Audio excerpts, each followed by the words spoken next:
I don't know if you guys are a big fan of the comedian Pete Holmes or not, but I like him. I think he's hilarious. He's silly. He's a silly man. But there was one bit he was doing, and he used the expression "zoom out." You think you're in America right now?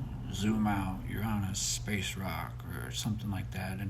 And this line made me think of how I need to approach life in general on everything. Relationships and interactions and people at my job and just every aspect of my life.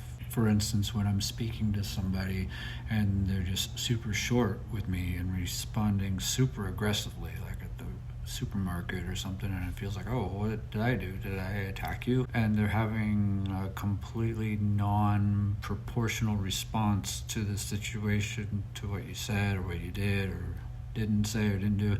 Just take a second, take a beat, and zoom out and try to look at the rest of their life. Imagine the rest of their day, and when you zoom out, you realize that they probably aren't upset with you, but you're just the person that's catching whatever they've been feeling after a long day of all the stuff. Or you think your boss is kind of zeroing in on you and putting the screws to you, and you zoom out on their position and their job, and you'll know how much stress that they're under as well. And of course, they've got a finger on you applying that pressure because they've got a finger on them applying pressure. And then you've got to zoom in on yourself. Yeah, I probably could be doing a better job on that. It's just how things are in life. So I've been trying to adopt this zoom in and zoom out philosophy of life, I guess. You zoom out on others and then you zoom in on yourself. And right now I'm at this point where I'm trying to zoom in on myself, on lots of things, but also Parkinson's and the symptoms and the disease itself. And I want to zoom in with you a little bit, alongside you, with you. So let's zoom in on some things that we might not be noticing because we're looking at this big scary monster. We're all zoomed out and we're staring at this monster called Parkinson's, and there's all these little minions running around of his that are flying underneath the radar that we might be unaware. These non-motor symptoms of Parkinson's, specifically young onset Parkinson. So come with me, let's Miss Frizzle this magic school bus and get microscopic and zoom in on this a little bit. You've already noticed several things that are very apparent with young onset Parkinson's: the dystonia and the bradykinesia and the RBD and the tremors and the gait. But what I want to do is really zoom in on the little stuff, the less obvious things that can sneak up on you that you might otherwise just chalk up to as, I'm getting older, I'm tired, I'm stressed. Number one is fatigue that isn't ordinary tiredness. And this one deserves like 100% magnification zoom. We gotta really get in on this. Parkinson's fatigue can be physical, mental, or both. And you can sleep and sleep and sleep and still feel like you've got an absurdly small watch battery powering you when you need an entire nuclear power facility behind you. And you talk about struggling, getting through the workday, and how Parkinson's makes seemingly ordinary work disproportionately difficult. And that's not laziness, and that's not lack of motivation. Parkinson's fatigue can also make thinking and concentrating and multitasking harder, particularly as the day progresses. So your zoom in is this. Here's where we're going to zoom in. If you're staring at a spreadsheet and thinking, why the hell is this taking so long? Why can't I get my brain to do this today? If you're on a job site and you're holding a nail gun and you're thinking, I forgot how to roof there for a second, don't automatically interpret that as personal failure. But, and here's the big zoom in, don't automatically blame Parkinson's either. Yeah, sleep and depression and anxiety and medication timing, blood pressure, and all the Parkinson's stuff, they all contribute, but so does just plain old exhaustion. Remember, normies, I like calling them normies, pisses them off, they get exhausted too. So, number 2, apathy. And this guy is sneaky as hell, because apathy, it's not sadness. It's more like, I know I should be doing this. I even want the result of this. I just can't seem to turn on the key to the ignition and pump the gas. And that's different from depression. And I want to zoom in on this particularly with you, because I'm sure, like me, you've experienced periods where motivation for work or exercise or other things seem to just disappear, followed by you essentially having to psychologically crane kick yourself in the ass to get moving. Right? The crane kick wasn't in the ass. That he kicked Johnny in the face. And let's crane kick Parkinson's in the face. Yeah, so. But anyway, Parkinson's can affect motivation and initiative despite how much you care.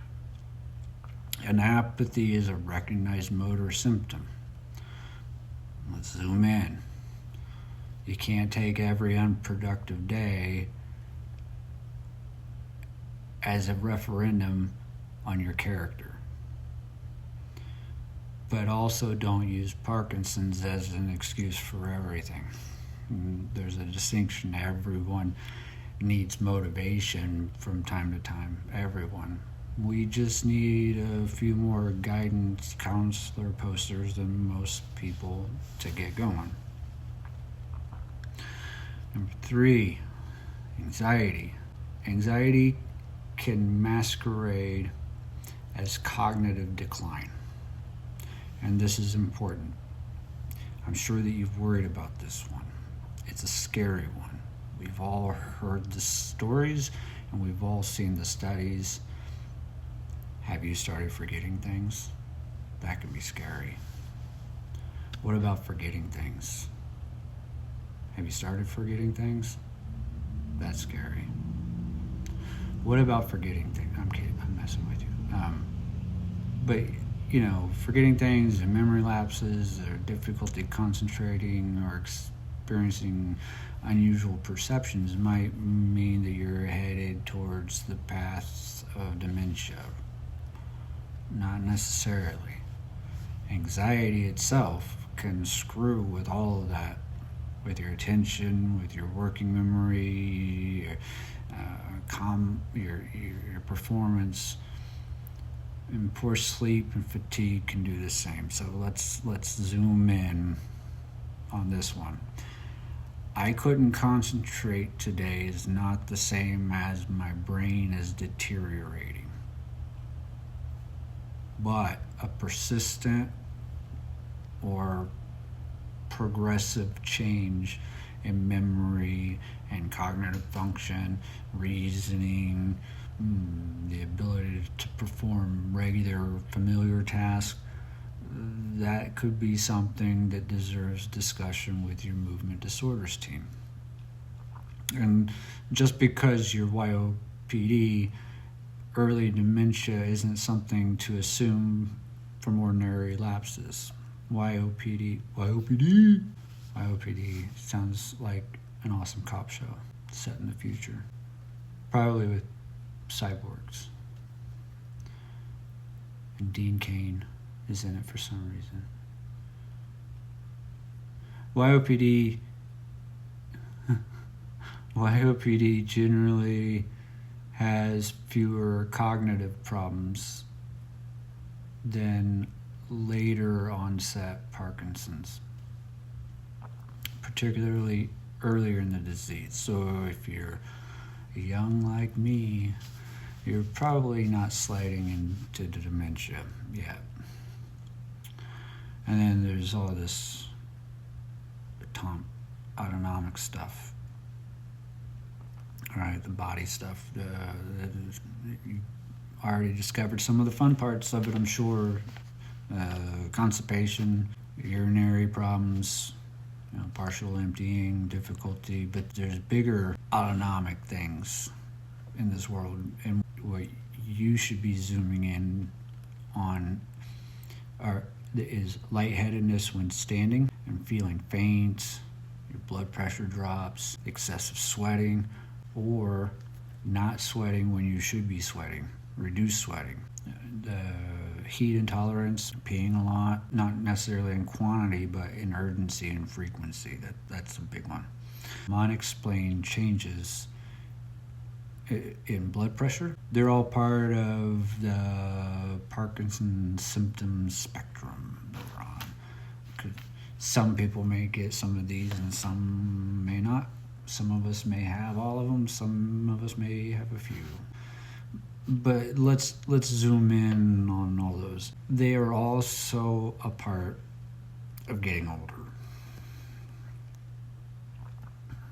Part of aging, or diet, or genetics, or environment. But that's not your call. So if you ever start getting dizzy or lightheaded when standing, tell your doctor, rather than just simply deciding that, oh, I'm dehydrated or I'm having an off day. Talk to your doctor.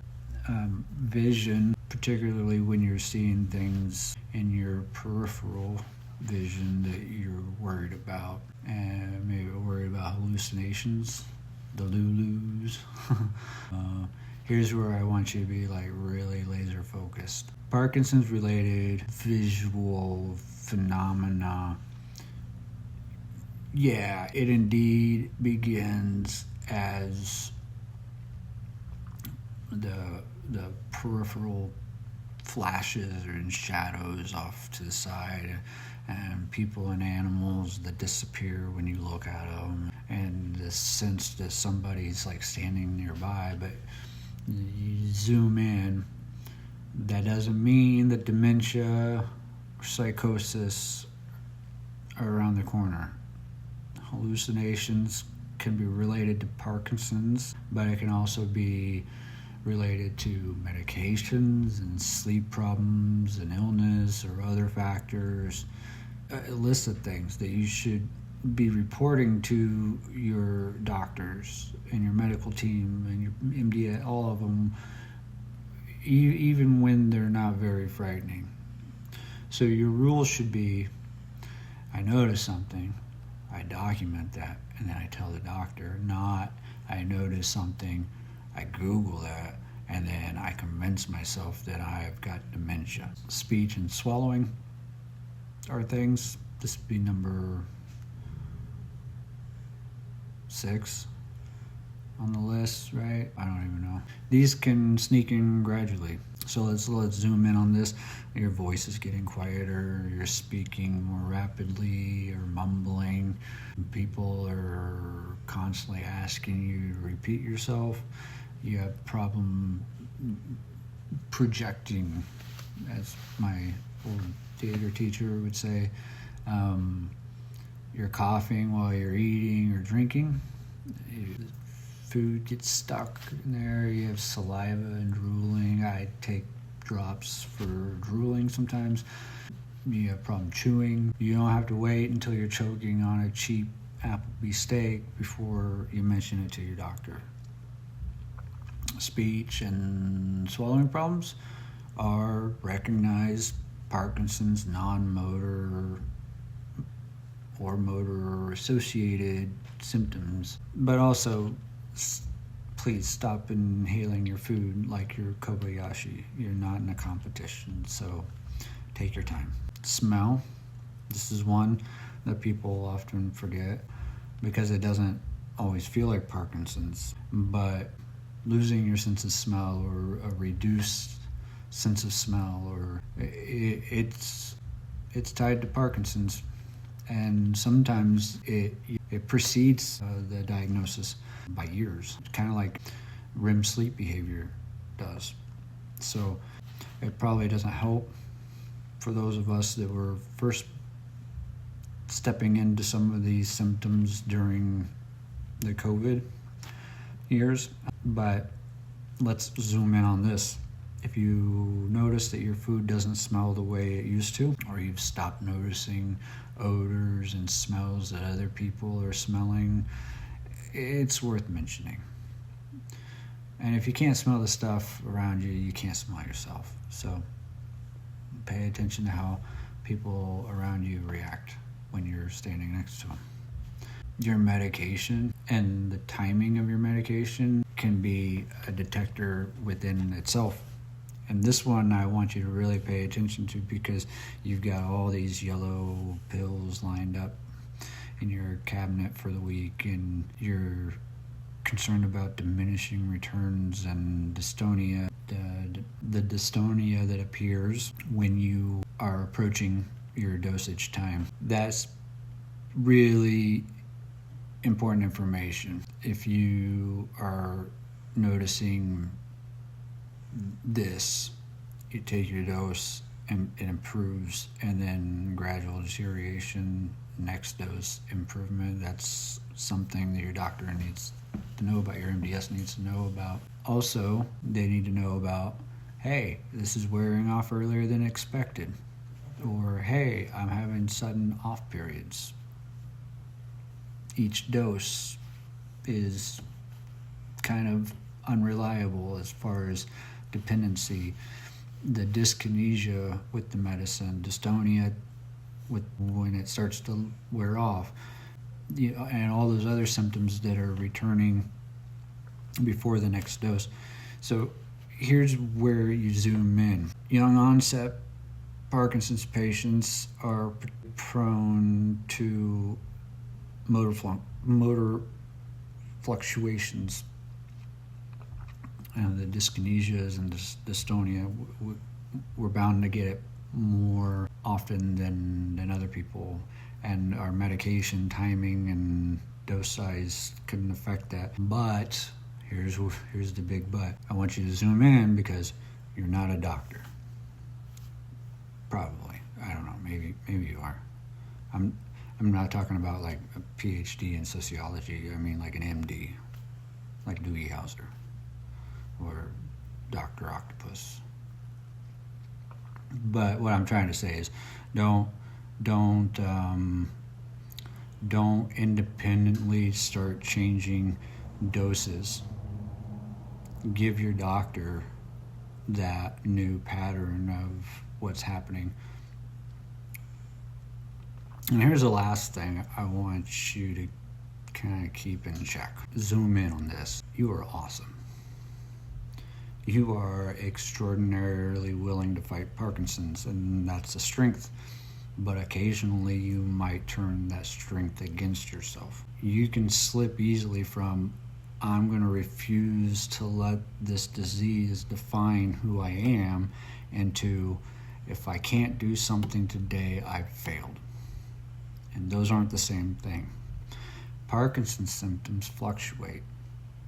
We're going to fluctuate. Sometimes people can look perfectly fine 1 hour, and then we're struggling the next. Outward appearance is not a reliable measure of how someone with Parkinson's is actually doing. Kind of look like me. I may look like Steve Buscemi after a weekend bender of Mai Tais and Singapore slingers, but on the inside, I'm George Clooney in his prime, baby.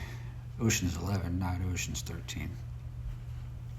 But let's zoom in on this one tight, like really tight. Tighter than that. Let's zoom in. That was stupid. Let's zoom in, like a Hitchcock film, like the standoff scene in Good, Bad, and the Ugly. I want you fighting Parkinson's strategically, not stupidly. If your body says, hey, today I got 60%, your response doesn't have to be, screw you, I'm giving 100% anyway. Sometimes the most badass response is, fine, you get 60%, but I'm going to use every damn last drop of it. And that's still winning. Don't normalize something just because you've gotten used to it. All of these things, the fatigue, the sleep problems, the anxiety, the dystonia, the pain, the cognitive changes, vision changes, blood pressure, you don't get bonus points for suffering silently. And a lot of those things are treatable. They're treatable. So bring these non-motor symptoms to your healthcare team rather than simply accepting them as inevitable. And honestly, man, that may be the biggest thing I can keep you zoomed in on.